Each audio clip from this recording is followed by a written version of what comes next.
नमस्कार, मी सुवर्णा पाटील. दर्याची नागविणी या मराठी युट्यूब चॅनलवर आपलं मनपूर्वक स्वागत आहे. थंडीला सुरुवात झाली की आपण वेगवेगळ्या प्रकारचे लाडू बनवतो.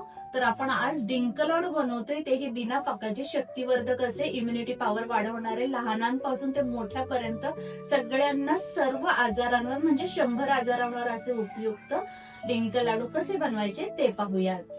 डिंक लाडू बनवण्यासाठी इथे आपण सगळं साहित्य घेतलेलं आहे. ते किती प्रमाणात घेतले, ग्रॅमच्या प्रमाणात आणि वाटीच्या प्रमाणात, दोन्ही तुम्हाला सांगते. इथे आपण पाव किलो एवढं किसलेलं खोबरं घेतले, म्हणजे 250 ग्रॅम एवढं खोबरं घेतले आणि माझ्या या प्रमाणातल्या 3 वाट्या एवढं खोबरं भरलेलं आहे. 300 ग्रॅम गुळ घेतलाय, 2 वाटीभर एवढं भरलेलं आहे. 100 ग्रॅम आपण डिंक घेतलेला आहे, हा खाण्याचा डिंक आहे.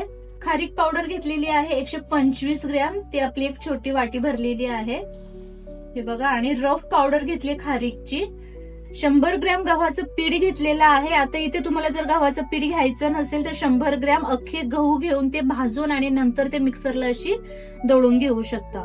वेलची पूड घेतली, सुंठ पावडर घेतलेली आहे 2 चमचे.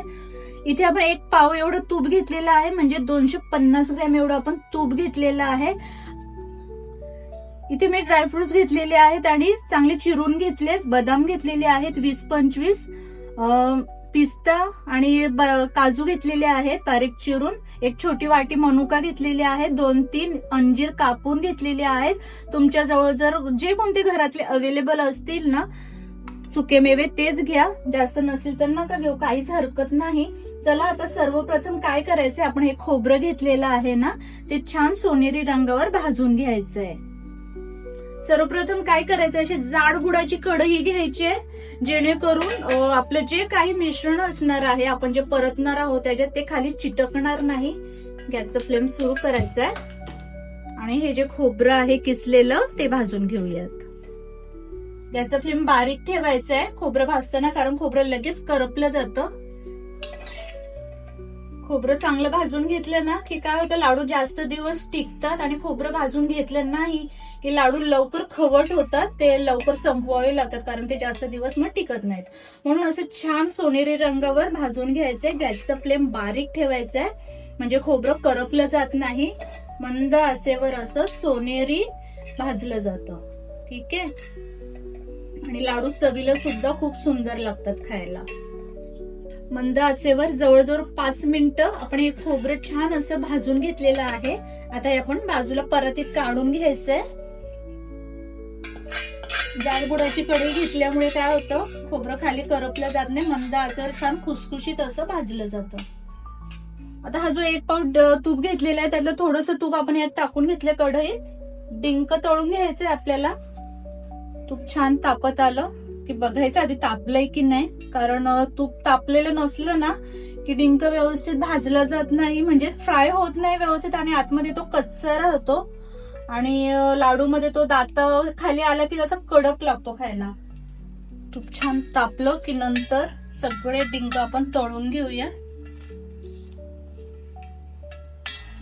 तापलेलं आहे. आता डिंक आपण बाजूला काढून घेऊयात एका प्लेटमध्ये. थोडे थोडे करून आपण डिंक टाकूयात तळायला.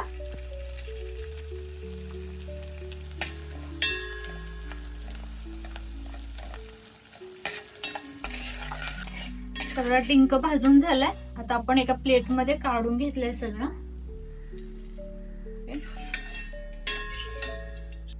इथे आपण आता काजू आणि बदामाचे जे काप तयार करून घेतलेले आहेत ते सगळेच आपण फ्राय करणार आहोत, मनुका आणि अंजीर देखील.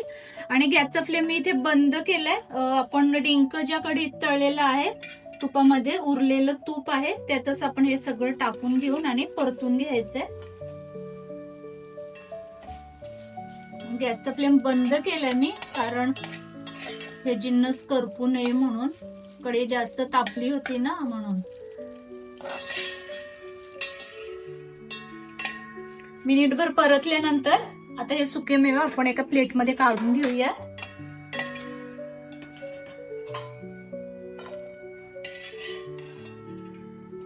आता हा जो खारीकचा बुक्का घेतलेला आहे तो भाजून घ्यायचा. ह्याच कढईत 1 चमचाभर एवढं तूप टाकून घ्यायचंय.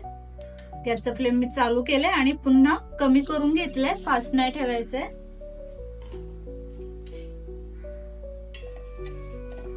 मिनिटभर खारीकचा बुक्का देखील आपल्याला परतून घ्यायचा आहे.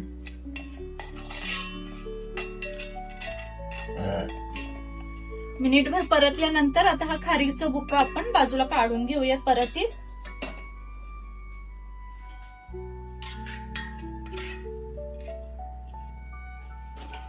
आता त्याच कढईत थोडं तूप घालून घ्यायचंय आणि गव्हाचं पीठ जे आपण घेतलेलं आहे ते थोडं परतून घ्यायचंय. छान खमंग भाजायचंय पीठ.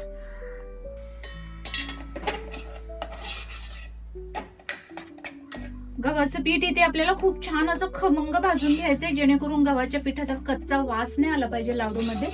इथे आपण गव्हाचं पीठ यूज केलंय. तुम्हाला हवं तर तुम्ही अख्खे गहू भाजून आणि ते मिक्सरला दळून घेऊ शकता, ते सुद्धा चवीला खूप छान लागतात. इथे आपण गव्हाचं पीठ अशासाठी घेतलेलं आहे की लाडूला छान असं बाइंडिंग येतं. हे पीठ भाजता भाजता थोडं एक एक चमचा तूप टाकत राहा, म्हणजे पीठ छान खमंग भाजलं जाईल.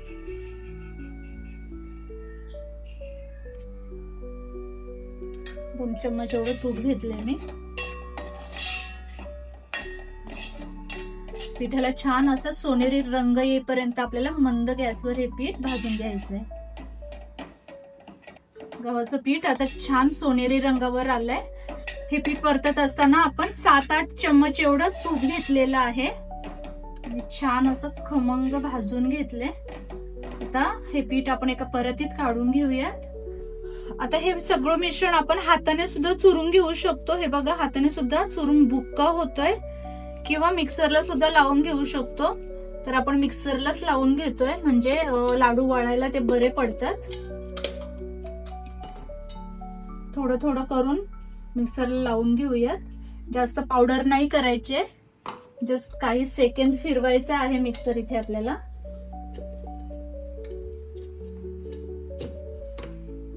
इथे आता आपण अर्ध खोबरं, भाजलेलं खोबरं आणि डिंक मिक्सरला लावून घेतलेलं आहे आणि अर्ध तसंच ठेवलेलं आहे रफ, तो आपण हातानेच कुस्करून घेऊया. अर्धा रफ अशासाठी ठेवायचंय की लाडू मध्ये ते दिसायला खूप छान दिसतं. आता हे सगळं मिश्रण आपण एकत्र करून घेऊया. आता हे सगळं मिश्रण आपण एकजीव करून घ्यायचंय. आता हे सगळं मिश्रण आपण एकजीव करून घेतलेलं आहे. गव्हाचं पीठ वगैरे खूप जास्त गरम होतं, आता नॉर्मल झालेलं आहे. सुके मेवे इथे आपण बाजूला टाकून घेतलेत. आता काय करायचंय, 300 ग्रॅम गुळ घेतलेला आहे, तो आपण यात मिक्स करून घ्यायचा आहे. इथे आपण गुळाचा पाक तयार नाही करायचा. हे सगळं मिश्रणासोबत गुळ आपण मिक्सरला लावून घ्यायचा आहे. आता हा जो 300 ग्रॅम गुळ आहे तो देखील आपण यात मिक्स करून घ्यायचा आहे. सुरुवातीला तरी हातानेच मिक्स करून घेऊया आणि मग मिक्सरला हे मिश्रण पुन्हा एकदा फिरवून घेऊया. 2 चमचाभर वेलची पूड घेतली, ती टाकून घेऊयात. 2 चमचे इथे आपण सुंठ पावडर घेतलेली आहे, ती टाकून घेऊयात. आता हे मिश्रण व्यवस्थित मिक्स करून घ्यायचंय आणि मिक्सरला फिरवून घ्यायचंय. गुळासकट सगळं मिश्रण आपण मिक्स करून घेतले, एकजीव झालेला आहे. आता छान अशी लाडू वळतील, मूठ वळते, याचा अर्थ आपले लाडू छान वळले जाणार आहेत इथे. आता हे जे सुके मेवे बाजूला ठेवले होते ते आपण काही मिक्सरला फिरवले नव्हते, ते आता या मिश्रणात मिक्स करून घेऊयात.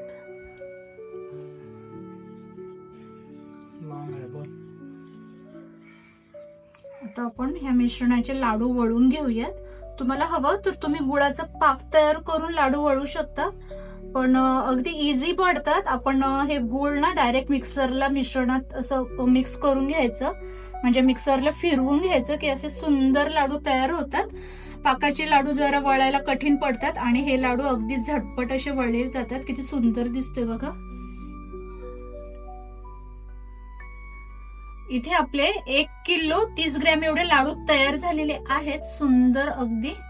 हे बघा, आत्ताच्या हिवाळ्यात तुम्ही हे नक्की ट्राय करा. डिंक लाडू अगदी सोपे आहेत, कोणालाही सहज जमतील असे. अगदी साध्या सोप्या पद्धतीत डिंक लाडू कसे बनवायचे तेही बिना पाकाचे ते मी तुम्हाला दाखवलेलं आहे. अगदी 1 किलोच्या प्रमाणातले. तुम्हाला जर माझी आजची ही रेसिपी आवडली असेल तर प्लीज व्हिडिओला लाईक करा, जास्तीत जास्त शेअर करा. अजूनही माझं चॅनल कोणी सबस्क्राईब केलं नसेल तर प्लीज सबस्क्राईब करा आणि बाजूला जे बेल आयकन आहे त्यावर क्लिक करायला विसरू नका, म्हणजे ऑल नोटिफिकेशन तुमच्यापर्यंत येत राहतील. भेटूया अशाच नवनवीन रेसिपींसोबत. तोपर्यंत बाय बाय, धन्यवाद.